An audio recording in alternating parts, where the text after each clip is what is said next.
अल्हम्दुलिल्लाह वस्सलातु वस्सलामु अला रसूलिल्लाह। क़ब्रों की ज़ियारत के आदाब। सवाल किया गया है, अगर मैं अपने वालिद की कब्र की ज़ियारत करना चाहूँ तो मुझे क्या करना होगा? कब्रिस्तान की ज़ियारत के क्या आदाब हैं? क्या कुछ ऐसे मामलात भी हैं जिनका ख्याल रखना होगा? रहनुमाई फरमा दें। अलजवाब बिआउनिल वहाब।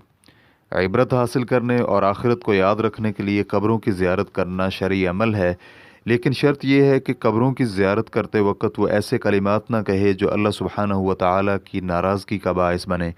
मसलन अल्लाह ताला को छोड़कर कब्र में दफन शुदा से मांगना और उसे पुकारना, उससे मदद तलब करना, या उसकी शान में कसीदे पढ़ना और उसे यकीनन जन्नती करार देना वगैरह।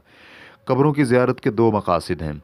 नंबर एक, ज़ियारत करने वाला शख्स मौत और फौत शुदगान को याद करके अपने फ़ायदे के लिए सोचता है और ये याद करता है कि उन फौत शुदगान का ठिकाना या तो जन्नत है या जहन्नम।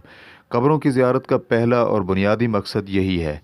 नंबर दो, ज़ियारत करने वाले शख्स के सलाम, नेक तमन्नाओं और मैयत के लिए दुआए इस्तिग़फ़ार की बिना पर मैयत को फ़ायदा होता है, और ये फ़ायदा सिर्फ़ मुसलमान मैयत को होता है। और कब्रिस्तान में जाने की दुआओं में से एक दुआ ये भी है, अस्सलामु अलैकुम अहलद दियार मिनल मुअमिनीन वल मुस्लिमीन व इंशा अल्लाहु बिकुम लाहिक़ून अस्अलुल्लाह लना व लकुमुल आफ़िया। ए घरों के मोमिन और मुसलमान मकीनों, तुम पर सलामती हो और इंशाअल्लाह हम भी तुमसे मिलने वाले हैं। मैं अल्लाह ताला से अपने और तुम्हारे लिए आफ़ियत का तलबगार हूँ। कब्रिस्तान में दुआ करते वक्त हाथ उठाने भी जायज़ हैं। इसकी दलील सैयदा आयशा रज़ियल्लाहु अन्हा की ये हदीस है।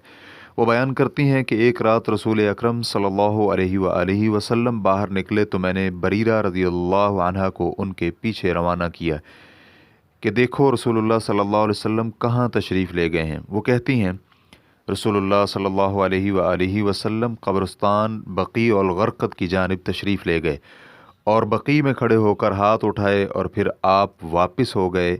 बरीरा देख कर मेरे पास वापस पलट आई और मुझे बताया। जब सुबह हुई तो मैंने रसूलुल्लाह सल्लल्लाहु अलैहि वसल्लम से अर्ज़ किया, ए अल्लाह के रसूल सल्लल्लाहु अलैहि वसल्लम, रात आप कहाँ चले गए थे? तो रसूलुल्लाह सल्लल्लाहु अलैहि वसल्लम ने फरमाया, मुझे अहले बकी के लिए दुआ करने के लिए भेजा गया था। ताहम दुआ करते वक्त कब्रों की तरफ रुख न करे, बल्कि दुआ के वक्त किबला रुख हो जाए, क्योंकि रसूलुल्लाह सल्लल्लाहु अलैहि वसल्लम ने कब्रों की जानिब रुख करके नमाज अदा करने से मना फरमाया है। और दुआ नमाज का मग़ज़ और गुदा है, जैसा कि मारूफ़ है, लिहाजा दुआ का हुक्म भी नमाज वाला ही होगा। और फिर रसूलुल्लाह सल्लल्लाहु अलैहि वसल्लम का फरमान है, दुआ इबादत है। रसूलुल्लाह सल्लल्लाहु अलैहि वसल्लम ने ये आयत तिलावत फरमाई, वक़ाल रब्बुकुम उदऊनी अस्तजिब लकुम, और तुम्हारे रब का फरमान है, तुम मुझे पुकारो मैं तुम्हारी दुआ कबूल करूँगा।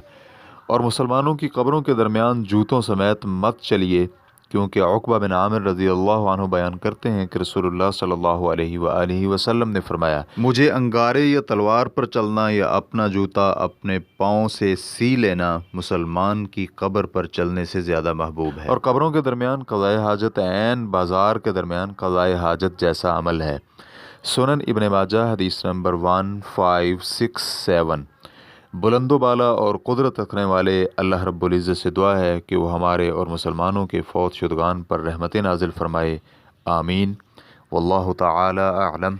इस्लाम क्यू रिकॉर्डिंग्स मुअस्ससतुश शेख मोहम्मद सालेह अल मुनज्जिद अल ममलकतुल अरबिय्यतुस सऊदिय्या, फ़तवा नंबर 14287। वस्सलामु अलैकुम व रहमतुल्लाहि व बरकातुहू।